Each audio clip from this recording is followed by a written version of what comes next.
Isabella gazed out the floor-to-ceiling windows of her penthouse apartment. The city sprawled beneath her, a tapestry of twinkling lights. It was a breathtaking view, one she had traded years of her life for. Yet a familiar ache throbbed in her chest, a feeling of profound isolation. Sure, she was the CEO of a Fortune 500 company, her name synonymous with success, but at what cost? Her days were a blur of high-stakes meetings, power lunches and transatlantic flights.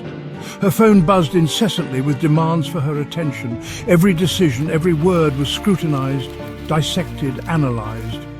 The weight of responsibility pressed down on her, heavy and suffocating. Isabella longed for someone to share the burden with, someone who understood. But the higher she climbed the corporate ladder, the more isolated she became. Her colleagues saw her as untouchable, her family as perpetually distant. The loneliness was a silent epidemic, a hidden struggle behind the polished facade of success. Isabella had sacrificed everything for this life, love, family, friendships. Her social life was reduced to carefully curated networking events filled with superficial conversations and forced smiles. She hadn't celebrated a birthday with her family in years, their calls always going straight to voicemail. The few friends she had from her pre-CEO life had drifted away, their lives no longer aligning with hers. Her apartment, though luxurious, felt more like a five-star hotel room than a home. The silence was deafening, broken only by the hum of the refrigerator and the ticking of the expensive clock on the wall. Material possessions, she realized, were a poor substitute for human connection. The designer clothes, the exotic vacations, the accolades, they all rang hollow in the face of her overwhelming solitude. The emptiness gnawed at her, a constant reminder of the life she had sacrificed, the life she had willingly chosen, she reminded herself. Wasn't this what she had always wanted? The corner office, the private jet, the power to shape the world. Yet the price of ambition, she was discovering, was a steep one. One late evening, as Isabella was leaving her office, she bumped into Carlos, the building's janitor. He was a kind-eyed man with a gentle demeanor, someone she normally wouldn't even notice.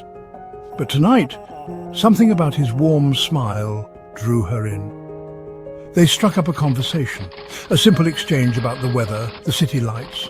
To her surprise, Carlos was an attentive listener, his gaze steady and non-judgmental. For the first time in what felt like forever, Isabella felt seen, heard, understood.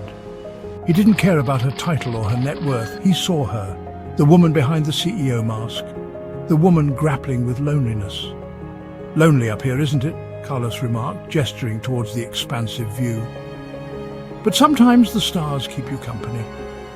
His words, simple yet profound, resonated deeply within Isabella. It was a moment of unexpected connection, a flicker of warmth in the cold, sterile world she had built around herself. That night, Isabella couldn't shake off Carlos's words. They sparked a realization within her. She didn't have to live like this.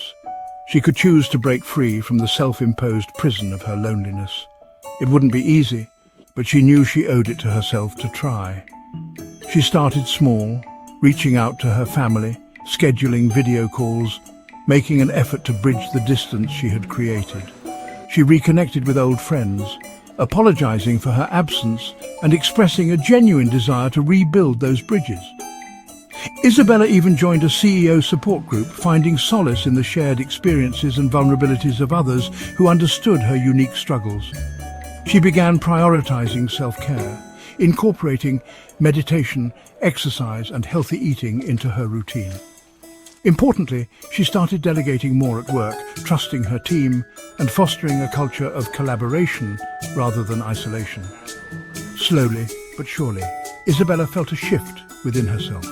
The crushing weight of loneliness began to lift, replaced by a renewed sense of purpose and connection. The journey wouldn't be without its challenges, but for the first time in a long time, Isabella felt a glimmer of hope. She was no longer alone in her climb to the top. She was learning to build a life that encompassed both success and genuine human connection.